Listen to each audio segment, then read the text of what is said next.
Ձեռք բերեք իտալական նրբագեղ ու բարձրակարգ սալիկների նշված տեսականին, վճարելով բացառիկ 4400 դրամ 1 քառակուսի մետրի համար։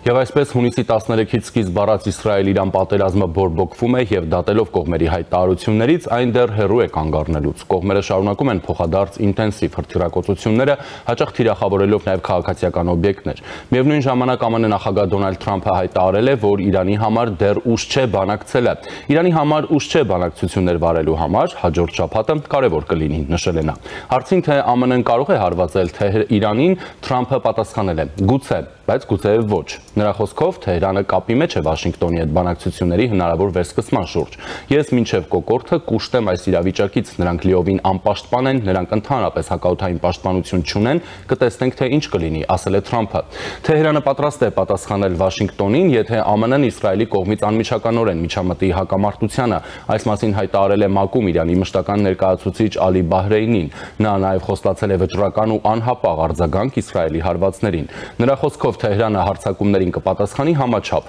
Մենք որևէ դժկամություն չենք ցուցաբերի մեր ժողովրդին անվտանգությունը եւ հողը պաշտպանելու հարցում։ Մենք լուրջ եւ վճռականորեն կպատասխանենք առանց որևէ սահմանափակման, ասել է Բահրեյնին։ Միևնույն ժամանակ BBC-ն հայտնում է, որ Գերմանիայի, Ֆրանսիայի եւ Մեծ Բրիտանիայի արտգործնախարարները, ինչպես նաեւ Եվրամիության արտաքին քաղաքականության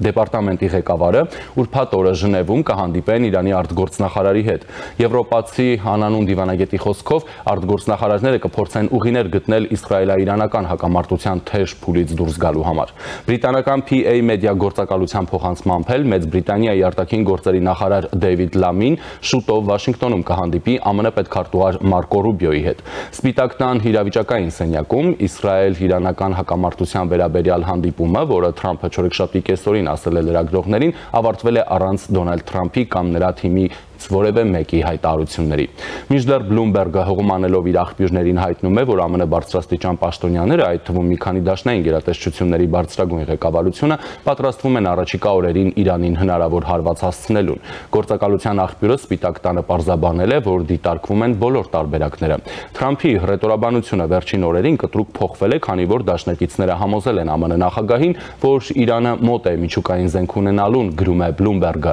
Գործակալության տվյալներով սենատոր Լինսի Գրեմը դարձել է գլխավոր բազեն եւ Թրամփը մի քանի անգամ զանգահարել է նրան։ ԱՄՆ նախագահը նախնական համաձայնություն է տվել Իրանին հարվածելու իրեն ներկայացրած ծրագրերին, սակայն վերջնական հրաման չի տվել, ակնկալելով, որ Թեհրանը կգնա զիջումների։ Այս մասին էլ պարզել է The Wall Street Journal-ը եւ ABC-ն։ Վերջինիս խոսքով նախատեսվում է ոչ թե մեկ հարված հասցնել օբյեկտին, այլ մի քանի, պնդում է հեռուստաալիքի աղբյուրը։ ԱՄՆ ազգային հետախուզությունը սենատորներին տեղեկացրել է, որ չկա ապացույց, որ Իրանը աշխատում է միջուկային զենք ստեղծելու վրա։ MSNBC-ի եթերում ասել է Սենատի հետախուզության հանձնաժողովի փոխնախագահ Մարկ Ուորները։ Սենատորը հիշեցրել է, որ մարտին ազգային հետախուզության տնօրեն Թուլսի Գաբարդն ասել է, որ Իրանը որևէ քայլ չի ձեռնարկել ռումբ ստեղծելու համար։ Եվ այս շաբաթվա երկուշաբթի օրը մենք ստացանք հաստատում, որ հետախուզական տվյալները չեն փոխվել, նշել է Ուորները։ Այսպիսով ակնհայտ է դառնում, որ այս պատերազմի ելքը կարող է վճռել միայն Միացյալ Նահանգները։ Իսրայելը միայնակ անզոր է ոչնչացնել իրանական միջուկային օբյեկտները,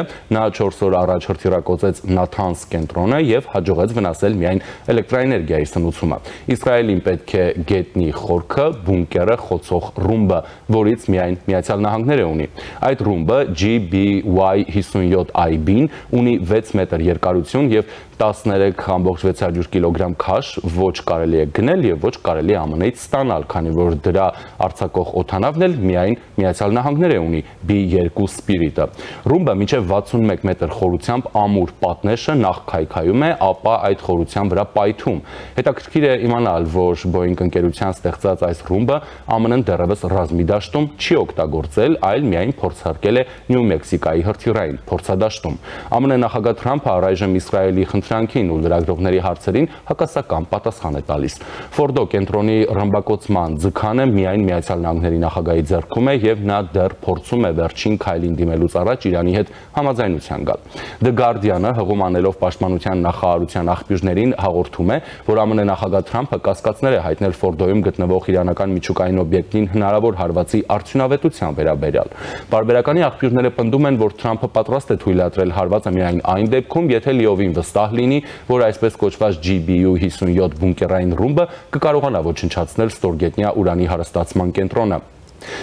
Զինվորականները վստահեցնում են, որ ռումբը կհաղթահարի խնդիրը, սակայն նախագահն ինքը լիովին համոզված չէ եւ հետաձգել է որոշումը։ Թրամփի խոսքով հարվածի սպառնալիքն ինքնին կարող է Իրանին ստիպել վերադառնալ բանակցությունների։ Աղբյուրը նաեւ պարզաբանում է, որ Պենտագոնը շարունակում է քննարկել ռումբի արդյունավետությունը։ Մեկ գնահատականի համաձայն կենտրոնը կարող է լիովին ոչնչացնել միայն մարտավարական միջուկային զենքի միջոցով, սակայն այս տարբերակը նույնիսկ չի քննարկվել Սպիտակ տանը կայացած հանդիպումների ժամանակ։ Նրանք ընդգծում են, որ միջուկային հարվածի կիրառումը անընդունելի է։ Մասնագետներն էլ կարծում են, որ նույնիսկ ռումբի հաջող անկումը մի քանի տարով միայն կդանդաղեցնի Իրանի միջուկային ծրագիրը, բայց լիովին չի կանգնեցնի այն։ Կհարվածի Թրամփը Իրանին թե ոչ, ամբողջ աշխարհում փորձում են լուծել այս գլուխկոտրուկը։ Եվ իմ զրուցակիցը իրանագետ Տիգրան Դավուդյանն է։ Բարև ձեզ։ Ողջունում եմ ձեզ եւ ձեր հեռուստադիտողներին։ Հակալություն եւ պարոն Դավուդյան։ Միացյալ Նահանգները ուղիղ կներգրավվի այս հակամարտության մեջ։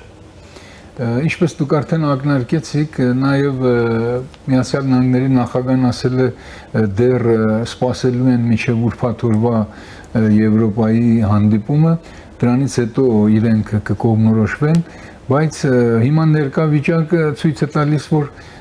Իրանի Իսլամական Հանրապետությունը եւ Իսրայելը փորձում են ինչքան կարելի է երկու երկրների հանրությունների միջոցով ճնշեն իշխանություններին։ Օրինակ Իսրայելը անընդհատ հայտարարում է, որ իրանական քաղաքները դատարկեք եւ դրանով բավական խնդիրներ է ստեղծում իրանական իշխանությունների համար եւ նույնն էլ կատարում է Իրանը, այնտեղ էլ ուրեմն Իսրայելում բավական խնդիրներ կա եւ հանրային ճնշում կա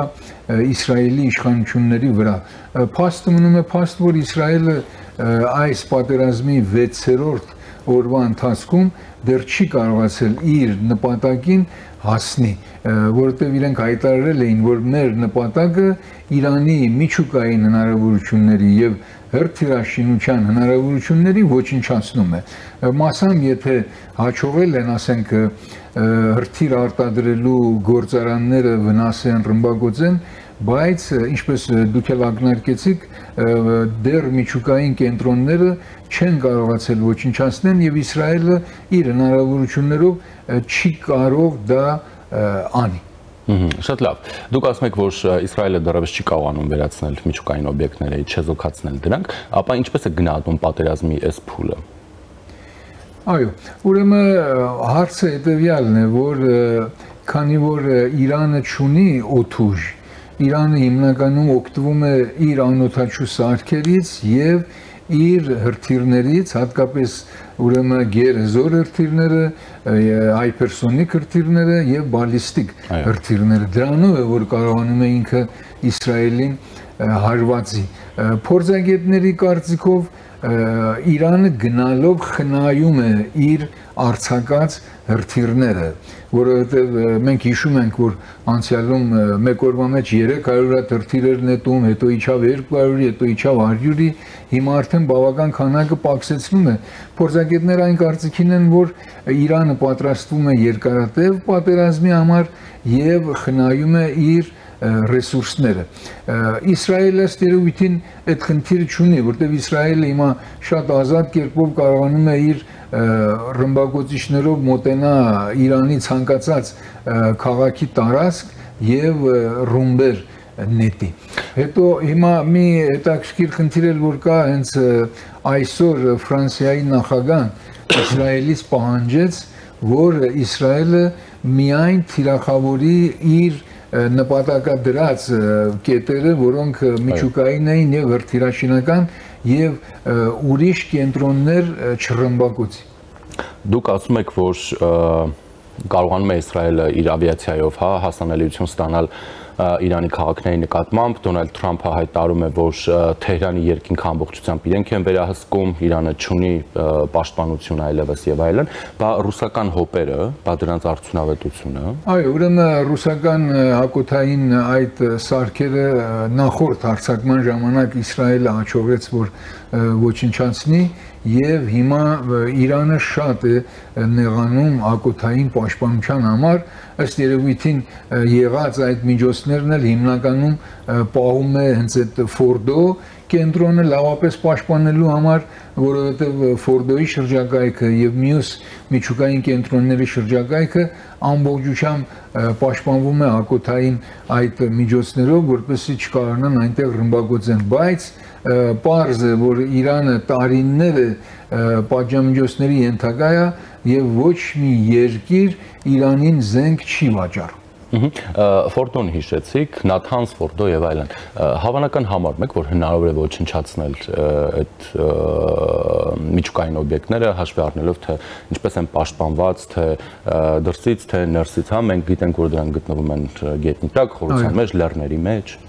Իրանը իր միջուկային այդ կենտրոնները տարածել է ամբողջ երկրով մեկ եւ Իրանը գիտեք շատ մեծ երկիր է, ամեն ինչ կենտրոնացած չի մի տեղում։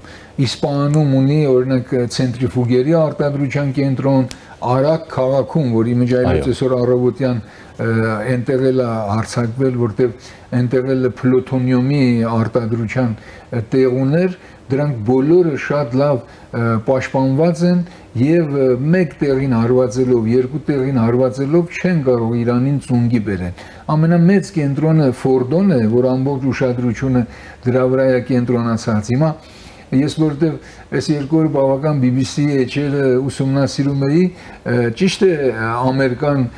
ստեղծել է այդ գերզոր ռումբը, որը կարող է բունքերը խոցի, բայց միջև հիմա ռազմի դաշտում իրենք չեն փորձարկել եւ դրա համար որ Ամերիկայի նախագահան նաեւ մտահոգություն է հայտնել, որ արդյոք մենք կհաջողենք թե չէ։ Շատ լավ։ Հետաքրքիր է այս հակամարտությունը ինչպես է փոխում հարաբերությունները ուժային, այսպես ասենք, հավասարակշռությունները մեծ տարածաշրջանում եւ ինչպիսի մերձավոր արևելյան ապագա է կանխագուշակում։ Այո, մենք պետք է ընդունենք, որ Իրանի Իսլամական Հանրապետությունը պետք է իր որոշ սկզբունքները վերանայի, քանի որ Իրանի Իսլամական պետության հիմնադիրները շեշտել էին, որ մենք պետք է Իսրայելին աշխարհի քարտեզի վրայից վերացնենք, դա աշխարհի պետությունները հանրային կարծիքը դա չեն հանդուրժում եւ դա Իսրայելի համար շատ ուժեղ պատրվակ է, որ տեսեք, ես կռվում եմ մի երկրի դեմ, որը ինձ ուզում է ոչնչացնի։ Իսրայելը ինքը աշխարհի 9 միջուկային տերություններից մեկն է, բայց ասում է, որ ես չեմ թողնի Իրանը ունենա միջուկային զենք, որովհետև ինձ սպառնում է, բացահայտ կերպով հայտարարել է, որ ես ձեզ կոչնչացնեմ։ Իրանում իհարկե կան նաև այլ ձև մտածողներ, անգամ պետական գործիչներ, ճանաչված դեմքեր, հոգևորականներ, ընդդիմախոսներ, որոնք ցանկանում են, որ մի քիչ վերանայեն իրենց արտաքին քաղաքականությունը եւ ընդունեն Իսրայել պետության գոյությունը։ Խնդիրը հետևյալն է, որ Իրանի Իսլամական Հանրապետությունը չի ընդունում Իսրայել պետության գոյությունը։ Եթե դուք նայեք իրենց պաշտոնական բառապաշարը, նրանք երբեք չեն ասում Իսրայել, ասում են բռնագրաված Պաղեստին։ Բայց կան գործիչներ, որ հիմա Իսրայել, Պաղեստին այդ երկպետություն երկրի գաղափարը ընդունում են, բայց նրանք դեռ իշխանավոր չեն։ Ես կարծում եմ պետք է մի քիչ Իրանի ղեկավարները վերանայեն իրենց այդ մոտեցումները։ Շատ լավ, իսկ ընդհանուր Իրանում ներսում, հա, իրավիճակը ինչպիսին է։ Տագնապ կա, մարդիկ ուզում են լքեն, հեռանան, մասնավորապես նաև Թեհրանից։ Այո, ուրեմն որքան ես լուր ունեմ, հատկապես մասնավոր բաժինը մեծ մասը չեն աշխատում, շուկան, ընկերությունները, խանութները, բիզնեսները չեն աշխատում եւ նրանք ավելի շատ, ասենք, իրենց ամառոնոցներում եւ առանձնատներում են մնում կամ գնում են ապահով քաղաքներ, օրինակի համար ասենք ծովափնյա շրջաններում դեռ ոչ մի խնդիր չի պատահել, մասամբ էլ հատկապես նրանք, որ երկքաղաքացի են կամ ուրիշ երկրի կացություն ունեն, փորձում են, որ այս օրերը լինեն այդ երկրներում։ Հիմա հետաքրքիր բան եք ասում, քանի որ օրեր է, որ արդեն Իրանի օդանավակայանները փակ են, դրա համար իրանցիները ցամաքով են փորձում դուրս գան հարևան երկրներ, որպեսզի հետո ինքնաթիռով կարողանան հասնեն իրենց ցանկացած այդ երկիրը։ Դրա համար էլ հիմա մենք Մեղրիում էլ խիստ կուտակում ունենք, քանի որ մեծ թվով իրանցիներ փորձում են Մեղրիից մտնեն Հայաստան, մասամբ մնան Հայաստանում, մասամբ էլ այստեղից ինքնաթիռ վերցնելով գնան երրորդ երկիր։ Իսկ ընդհանուր այնտեղ արտարժույթի հետ կապված, բենզինի հետ կապված, առաջնային կարիքների հետ կապված իրավիճակը ինչպես է։ Պարոն Փեզեշկյանի կառավարությունը փորձում է, որ ամեն ինչը նորմալ ձևով աշխատեցնի, բայց խնդիրներ կան։ Խնդիրներ կան թե բանկերում, խնդիրներ կան թե խանութներում, որոշ տեղեր գրվել է, որ հացի պակաս կա, որոշ տեղեր գրվել է, որ դեղի պակաս կա, որոշ տեղեր մթերքի պակաս կա, խնդիրներ երկրում ստեղծվել է։ Իսկ Իսրայելում ներքին վիճակին հետևում եք ինչպիսին է։ Իսրայելում էլ շատ լարված վիճակ է, այնտեղ տնտեսությունը բոլորովին չի աշխատում եւ բավական վնաս է կրում Իսրայելի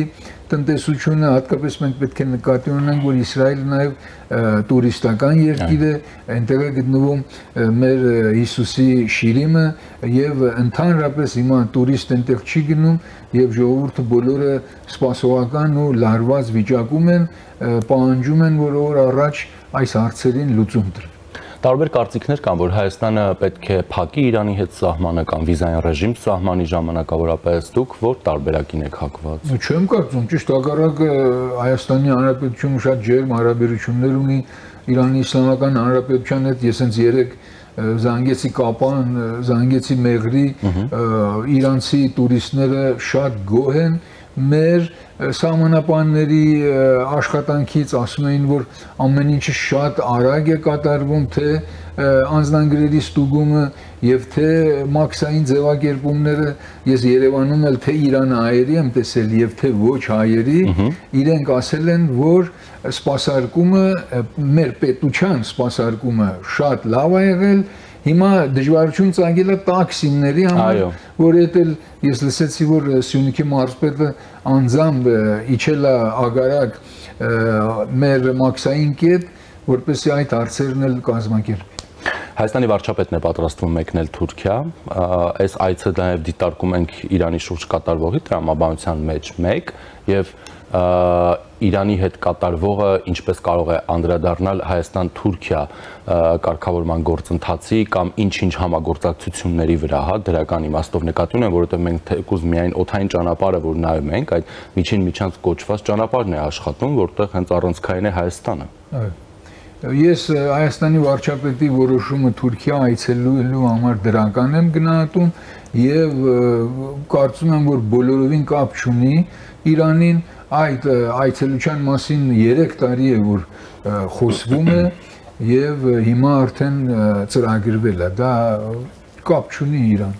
Բայց այդ հարցը լինելու է, չէ՞, բանակցությունների առանցքում ենթադրաբար։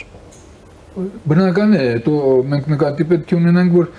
Թուրքիան են երկրներից է, որ շատ խիստ հայտարարություն է տվել եւ Իսրայելին դատապարտել է։ Այսինքն այդտեղ մենք նաեւ նույնն ենք մտածում Հայաստան եւ Թուրքիա, ես կարծում եմ Իրանի արծով մենք նույնն ենք մտածում։ Իսկ այդ իրավիճակում Ադրբեջանը այլ է մտածում, հա, Ադրբեջանին մի տեսակ դուրս է դնում այդ իրավիճակից։ Անշուշտ, որտեղ մենք եթե նայում ենք առաջին օրը, որ Իսրայելի այդ հուժկու հարվածներն եղավ, դատապարտեցին Հայաստանը, Թուրքիան, Ռուսաստանը, բայց Ադրբեջանը չդատապարտեց։ Հետո Ադրբեջանը այսպես հիմա դեռ չի հաստատվել, որ արդյոք Ադրբեջանի ղեկավարներն են արել, բայց իբր թե մամուլը գրել է, որ Ադրբեջանի ղեկավարը Իսրայելին խնդրել է, որ դուք Իրանի ատրպատականը հանկարծ չռմբակոծեք, քանի որ դրանք մեր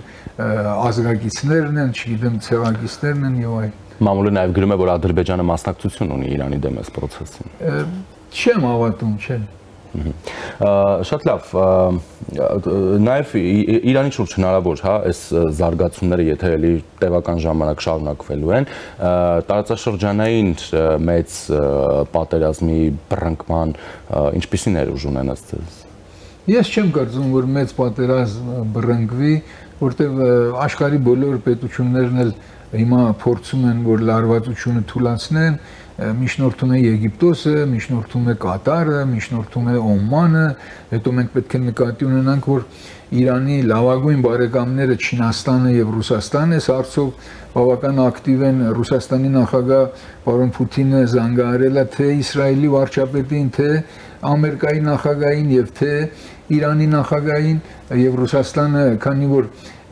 Իրանի եւ Իսրայելի հետ շատ լավ հարաբերություններ ունի, լավագույն շանսը ունի, որ ինքը միջնորդ հանդիսանա։ Շատ լավ, տեսեք, մենք խոսեցինք Միացյալ Նահանգներից եւ նրա հնարավոր ներգրավվածությունից եւ կան դիտարկումներ, որ ի վերջո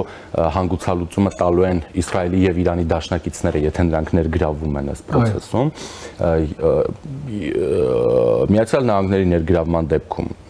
Իրանի դաշնակիցները, օրինակ Ռուսաստանը, Չինաստանը ներգրավելու են։ Ես կարծում եմ, եթե Միացյալ Նահանգները որոշի, որ Ֆորդո կենտրոնը ռմբակոծի, դա շատ սահմանափակ եւ կետային կլինի ու երևի Իրանի բարեկամների հետ համաձայնեցված։ Ես չեմ կարծում առանց Ռուսաստանի հետ համաձայնեցնելու Միացյալ Նահանգները այդ քայլին գնա։ Բա այդ դեպքում դաշնակից բարեկամ Խնդիրը հետևյալն է, քանի որ Ռուսաստանը եւ Չինաստանը իրենք էլ անգամներ հայտարարել են, որ չեն ցանկանում, որ Իրանը ատոմային հնարավորությունները օգտագործի ռազմական նպատակներով։ Անշուշտ նրանք ասել են, որ մենք չենք նկատում նման միտում Իրանի կողմից, բայց նրանք էլ չեն հանդուրժի Իրանին որպես միջուկային ռումբ ունեցող երկիր։ Շնորհակալություն։ Զրուցակիցս իրանագետ Տիգրան Դավուդյանն էր, ես Ժիրայր Ոսկանյանն եմ, մնացեք Առաջինի հետ։